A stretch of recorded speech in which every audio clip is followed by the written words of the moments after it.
मी युवा राजीव अजयकुमार गाडेकर.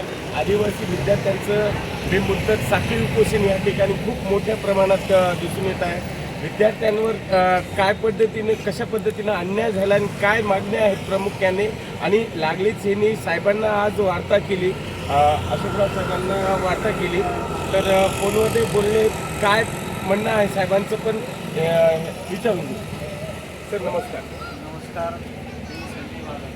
आज नांदेड जिल्हाधिकारी कार्यालयासमोर उपोषण सुरू आहे आमचं. आजचा दुसरा दिवस आहे. संबंध महाराष्ट्रभर जो काही 14 ऑगस्टचा GR आहे तो हा GR आदिवासी विद्यार्थ्यांसाठी अन्यायकारक आहे. त्यामध्ये एक सर्वात महत्त्वाची गोष्ट म्हणजे 30 वर्षाची त्यांनी अट टाकलेली आहे. विद्यार्थ्यांचं 30 वर्षांपर्यंत शिक्षण झाल्याच्या नंतर पुढं वसतिगृहाला लाभ मिळणार नाही इतर योजनेसाठी. ही अट आणि तो GRच 100% पूर्णपणे रद्द करा अशी आमची मागणी होती. आणि सन्माननीय खासदार माजी मुख्यमंत्री अशोकरावजी चव्हाण साहेब, आता त्यांच्याशी बोलणं झालं की त्यांनी CM सोबत काल बैठक घेतली अशी त्यांनी सांगितलं. बैठकीमध्ये त्या GRच्या आणि आमच्या मुद्द्यांबाबत चर्चा झाली. CMचं आणि काल एक मंत्री महोदयाची बैठक झाली.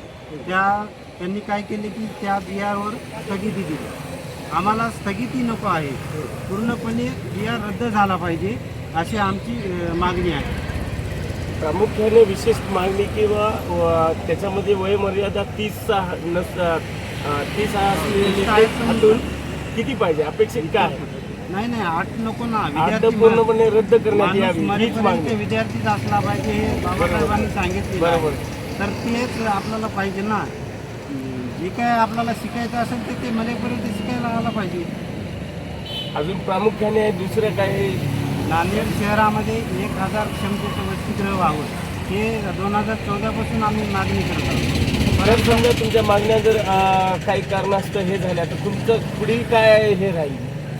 हे जर आमचं उपोषण आहे ते कंटिन्यू चालूच राहणार आहे जोपर्यंत आमच्या हातामध्ये GR पडणार नाही. आमच्या मागणी मान्य झाल्याचा जो काही पत्रव्यवहार आहे तो येणार नाही तोपर्यंत आम्ही इथून उठणार नाही. युवा राजीव अजयकुमार गाडेकर.